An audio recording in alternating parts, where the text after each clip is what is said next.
ఏం సిరి వేడి వేడి అన్నం చికెన్ ఫ్రై మునక్కాయ కర్రీ. నేచర్ చూడండి ఒక రేంజ్ లో ఉంది. చల్ల ఈ సమ్మర్ కి కరెక్ట్ గా చెట్టు కింద కూర్చొని అన్నం తింటుంటే మామూలుగా ఉండదు. మునక్కాడ పులుసు, ఉల్లిపాయ కూర. మునక్కాయ ఇగురమా ఉల్లిపాయ వేసి బాగా గుజ్జులా చేశాను. స్వీట్ గా ఉంటుంది కొంచెం కూర. తీగా అంటే మామూలుగా మునక్కాయలు ఉండే స్వీట్నెస్, ఉల్లిపాయలు ఉండే స్వీట్నెస్ ఉంటుంది.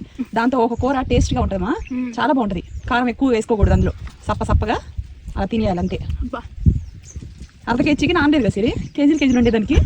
లేదు నంచుకుంటే సరిపోతుంది. ఎంత బాగుందమ్మా కూర.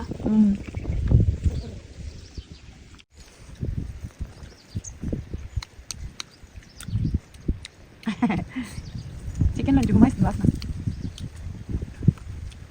మమ్మీ చికెన్ ఫ్రై స్పెషలిస్ట్, ఎంత బాగా చేస్తుంది. సింపుల్ గా చేసేది కానీ టేస్ట్ మాత్రం. కడాయి పెట్టేసాను, ఉప్పు కారం పసుపు వేసేసాను, అంతే. వెంటనే 5 minutes పట్టదు. మళ్ళీ అసలు ఇంకో కటింగ్ కూడా ఉండకుండానే చేసేదాన్ని. ఇది మా శిరీష మధ్యలో కట్ చేసింది తప్ప, అంతే. అన్ని కలిపేసి చేసుకోవడమే. చేత అసలు వంట అనేది రావాలి.